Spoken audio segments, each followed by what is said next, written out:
ఇవి మార్చేటప్పుడు కనీసం ఎవరితోనన్నా కన్సల్టేషన్ చేసిండ్రా చేయలేదా? మన దగ్గర చాలా మంది మేధావులు ఉన్నారు. గంటా చక్రపాణి లాంటి మేధావులు ఉన్నారు. ఆయన మొదటి పబ్లిక్ సర్వీస్ కమిషన్ చైర్మన్ గా పనిచేసినటువంటి వ్యక్తి. మరి ఆయనను సంప్రదించిండ్రా? లేకపోతే తర్వాత పనిచేసిన వాళ్ళు ఉన్నారు, వాళ్ళని సంప్రదించిండ్రా? కనీసం మహిళా అభ్యర్థులతో మాట్లాడిండ్రా? మహిళల హక్కుల కోసం పోరాటం చేసే వాళ్ళతో మాట్లాడిండ్రా అన్నది నేను ఇవాళ రేవంత్ రెడ్డి గారిని ప్రశ్నిస్తా ఉన్నాను. మీరు రాజకీయాలపై పెట్టినటువంటి శ్రద్ధ రోస్టర్ పాయింట్ పైన పెట్టి ఉంటే ఇవాళ తెలంగాణ ఆడబిడ్డలకి అన్యాయం జరిగేది కాదు.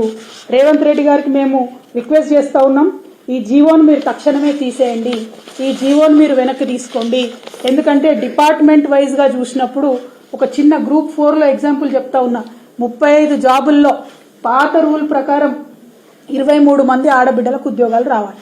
కానీ కొత్త రూల్ ప్రకారం 9 మందికి కూడా వచ్చేటటువంటి పరిస్థితి లేదు. అంటే సగానికి పైచిలకు ఆడబిడ్డలకు అన్యాయం జరుగుతున్నటువంటి ఈ జీవోను మీరు తీసుకురావడాన్ని మేము తీవ్రంగా వ్యతిరేకిస్తూ మిమ్మల్ని రిక్వెస్ట్ చేస్తా ఉన్నాం, ప్రభుత్వాన్ని డిమాండ్ చేస్తా ఉన్నాం. దాంతోపాటు సోనియా గాంధీ గారికి కూడా నేను ఒక ఉత్తరం రాస్తా ఉన్నాను. సోనియా గాంధీ గారు ఇందిరమ్మ రాజ్యం తీసుకొస్తాం, ఆడపిల్లలకు న్యాయం చేస్తామని మీరిచ్చినటువంటి గ్యారంటీ మీద, ఆనాడు చనిపోతున్నటువంటి బిడ్డల చావుల మీద రాజకీయం చేసి విద్యార్థులలో ఒక భయాందోళనకరమైనటువంటి వాతావరణం క్రియేట్ చేసి మీరు కొన్ని ఓట్లు తెచ్చుకున్నటువంటి విషయాన్ని ఇవాళ తెలంగాణ ప్రజానీకానికి గుర్తు చేస్తూ సోనియా గాంధీ గారిని నేను రిక్వెస్ట్ చేస్తా ఉన్నాను.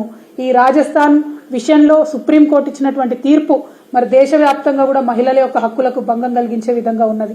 అయినప్పటికీ కొన్ని రాష్ట్రాలు, బీహార్ ఒప్పుకోలే, సెపరేట్ జీవో ఇచ్చిరు, మేము పాత పద్ధతి ఫాలో అవుతామని చెప్పారు. కర్ణాటక ఒప్పుకోలే, సెపరేట్ జీవో ఇచ్చిరు, పాత పద్ధతి ఫాలో అవుతామని చెప్పారు. కానీ తెలంగాణ ప్రభుత్వానికి అంత ఆతృత ఎందుకు? కేసీఆర్ గారు వేసినటువంటి కోర్టు కేసుని వాపస్ తీసుకొని మరి కొత్త జీవో ఇచ్చి ఆడపిల్లల నోట్లో మట్టి కొడతా ఉన్నారు. ఒక్కసారి తెలంగాణ సమాజంలో కుటుంబాలను ఆలోచించాలి. మనం ఆడపిల్లలు చదివించడానికే వెనక ముందు అవుతున్నాం. కానీ ఏదో కొంత ఉద్యోగాలు వస్తాయి, గ్యారంటీ ఉందని చదివిస్తా ఉన్నాం.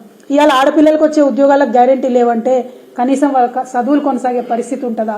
ఒక్కసారి ఆలోచన చేయాలి.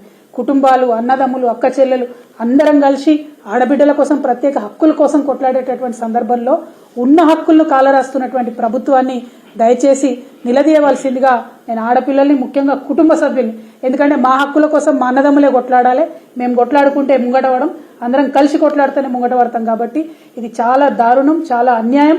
కష్టపడి పరీక్షలకు ప్రిపేర్ అవుతున్న ఆడపిల్లలతో అన్యాయం జరుగుతుంది. కాబట్టి తక్షణమే ఆ జీవోను వెనక్కి తీసుకోవాలని చెప్పి రేవంత్ రెడ్డి గారిని డిమాండ్ చేస్తూ, అట్లానే సోనియా గాంధీ గారికి కూడా ఉత్తరం రాయడం జరిగింది. జాతీయ స్థాయిలో దీనిపైన మీ స్టాండ్ ఏంటి? తెలంగాణలో ఇచ్చినటువంటి జీవోని వెనక్కి తీసుకోమని రేవంత్ రెడ్డి గారిని మీరు ఆదేశించవలసిందిగా సోనియా మేడంకి నేను ఉత్తరం రాస్తా ఉన్నాను. Thank you. జై తెలంగాణ.